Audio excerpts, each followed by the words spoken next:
পড়াশোনা কইরো, আর কি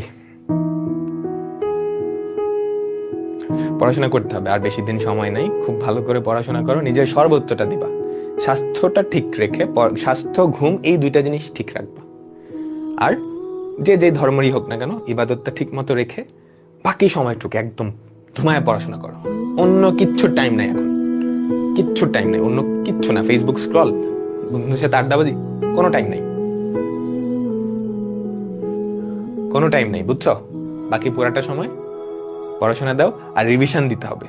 তুমি আগে পড়ে রাখছো, রিভিশন না দিলে কিন্তু পরীক্ষা লিখতে পারবে না, খুব ইম্পর্টেন্ট কথা। তো নতুন অনেক কিছু পড়ার দরকার নেই, জাস্ট আর কয়েকটা দিন, ধরো লাস্টের 30 দিন তুমি নতুন কিছু পড়বে না, পুরান জিনিসই জাস্ট রিভিশনের মধ্যে রাখো, রিভিশনের মধ্যে রাখো। যার যতটুকু জমানো পড়ানো আছে তাড়াতাড়ি শেষ করো, তাড়াতাড়ি শেষ করো, ঠিক আছে? তাড়াতাড়ি শেষ করো। ইনশাল্লাহ দেখা হবে, তো দেখা হবে, তাই না? হয়তো টিচার হিসেবে না হোক, আমাদের যাত্রা পথটা হয়তো সামনে আবারও ক্রস করবে। তো সেই পর্যন্ত সবাই ভালো থাইকো, তোমাদের জন্য তো দোয়া থাকলোই। নিজের সর্বোচ্চটা দাও, বাকিটুকু আল্লাহর উপরে। নিজের কোনো ঘাটতি কমতে রাখবে, মানে এরকম ভাবে পড়ো যাতে পরে আফসোস না হয়, ইস আর একটু যদি পড়তাম, ইস আর একটু টাইমটা যদি ইউটিলাইজ করতাম, এই আফসোসটা যাতে না হয়, ঠিক আছে? আগে যা হইছে ওটা ভুলে যাও। লাস্টের কয়টা দিন আছে, এই কয়টা দিন যতটা সম্ভব সর্বোচ্চটা দাও, খুব ভালো কিছু একটা হবে, ঠিক আছে? বুয়েট আছে, সবাই বুয়েটে তো চান্স পাবে না, এটা তো জানা কথা, তাই না? এখানে 10,000 13,000 স্টুডেন্ট, সবাই কি বুয়েটে চান্স পাবে না? বুয়েট আছে, সিকিউরিটি আছে। তুমি যদি এফোর্ট দিয়ে থাকো ইঞ্জিনিয়ারিং এ, তুমি ভালো একটা জায়গায় চান্স পাবাই, এই কনফিডেন্সটা রাখো, ঠিক আছে? ইঞ্জিনিয়ারিং এরকম না যে তুমি এফোর্ট দিছো কিন্তু ভাগ্যের কারণে হয়তো হয় না, এরকম দুই একটা রেয়ার কেস হয়।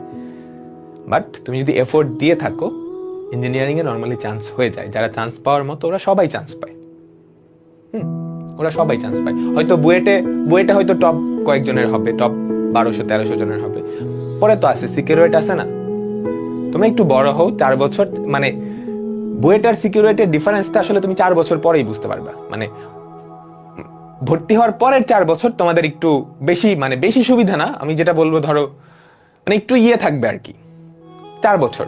এরপরের 4 বছর পরে আসলে সবকিছু মিলাই যাবে। 4 বছরও না, তুমি যখন মানে যে কোনো একটা ভার্সিটিতে ভর্তি হয়ে পরে পড়াশোনা শুরু করবা, পরে দেখবা পড়াশোনা আসলে সব জায়গায় সেম, ঠিক আছে? অনেক কম্পিটিশন হয় দেখবা, তো ওখানে বুয়েটের ছেলেমেয়েদেরকে অন্য ভার্সিটির ছেলেমেয়েরা হারাইতেছে না? আমাদের এই সিএসসি এর কম্পিটিশন, আইসিপিসি, ওখানেও তো হারাইতেছে, তাই না? তো চেষ্টা করো, ঠিক আছে?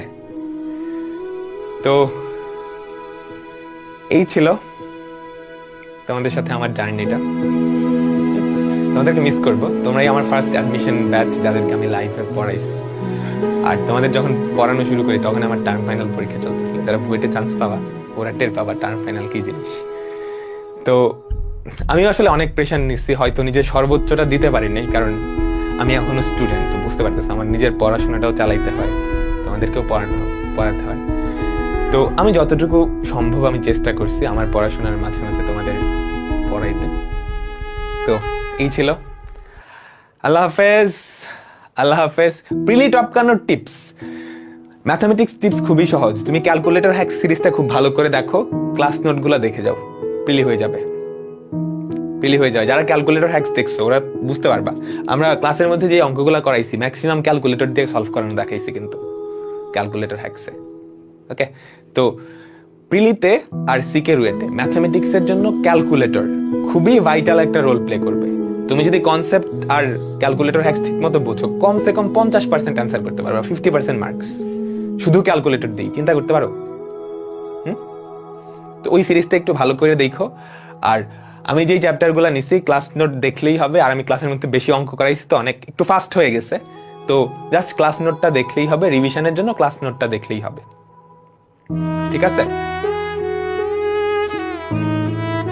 তো আল্লাহ হাফেজ, দেখা হবে, সামনে দেখা হবে ইনশাল্লাহ।